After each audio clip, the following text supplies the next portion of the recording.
D'ailleurs, on parlait de clientélisme quand le concept du grand remplacement, tant décrié par la gauche, et à commencer par Jean-Luc Mélenchon, est détourné à son profit. Jean-Luc Mélenchon qui estime que son parti devrait démontrer aux prochaines municipales, on en parlait, sa capacité à incarner la nouvelle France, celle du grand remplacement. On l'écoute, il était à Toulouse hier.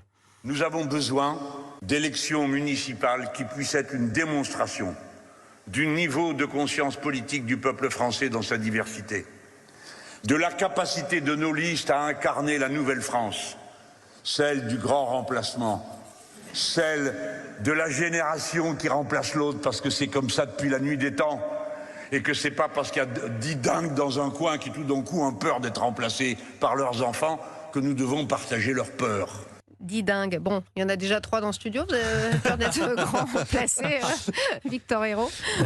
C'est très intéressant. Parce que jusqu'ici, Mélenchon n'avait jamais prononcé le mot. Jusqu'ici, il n'était pas allé jusque-là. Il l'avait dit ironiquement, il l'avait dit pour se railler de la droite, etc.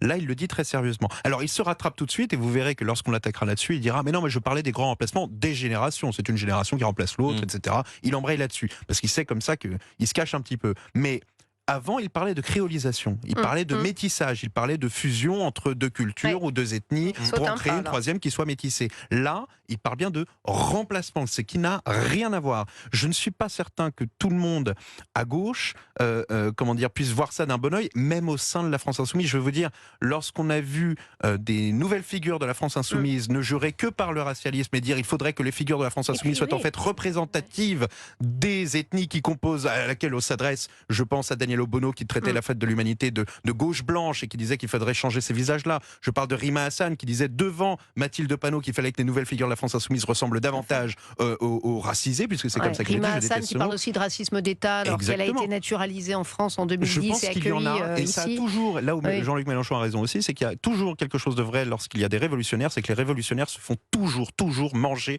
par leurs enfants et c'est ce qui va se passer. Moi, ce que je trouve le plus dingue dans cette affaire, c'est que les personnes qui ont parlé de grand remplacement depuis maintenant une vingtaine d'années ont subi les colibés habituels. Vous êtes raciste, xénophobe, fasciste, nazi. Aujourd'hui, quand Jean-Luc Mélenchon le dit, ça ne provoque aucune onde sismique, c'est tout à fait normal. Il le disait déjà. Privilège rouge. Bien sûr, c'est le privilège rouge. Il le disait déjà quand il parlait de créolisation, quand il parlait de nouveaux peuples. Nous, les journalistes, on était là. Enfin, une partie des journalistes, on était là pour dire que ce qu'il disait finalement, c'était la version de grand remplacement d'Éric Zemmour. Mais c'est-à-dire que il acte aujourd'hui avec des mots que on lui attribuait ces dernières années, que Jean-Luc Mélenchon veut changer la population française. Il veut changer la population. Il veut changer les coutumes, il veut changer les mœurs, il veut changer les traditions, il veut même changer la langue. Jean-Luc Mélenchon, il s'est attaqué de manière extrêmement féroce sur l'année qui vient de s'écouler à la langue française. Donc non, ce n'est pas étonnant, mais ça participe quand même à un projet de société qui est extrêmement dangereux. Puis ça renvoie chacun à son origine, à sa race, à son... D'abord, c'est un petit peu le même sujet tout à l'heure, de ces gens qui font la confusion entre les islamistes et les musulmans. Et puis les musulmans qui n'ont rien demandé pour la plupart à personne certainement, qui sont essentialisés. Le seul reproche qu'on pourrait leur faire, c'est de tomber dans le panneau de Jean-Luc Mélenchon, parce qu'ils sont 70%, en tout cas de ceux qui votent, à porter dans l'urne un bulletin pour la France Insoumise, que ce soit aux dernières européennes ou aux dernières législatives. Ça pourrait amener une question, sans doute aussi, c'est parce que il n'y a peut-être d'ailleurs que la France Insoumise qui leur parle aussi. Ils sont encouragés quand même par des partis comme la France Insoumise. Par des partis politiques, par des médias. Mais donc il y a toute une réflexion, parce que quand même Jean-Luc Mélenchon est en train de porter un projet de société qui est extrêmement dangereux, et on a un petit peu l'impression que tout le monde regarde ça comme si finalement c'était normal.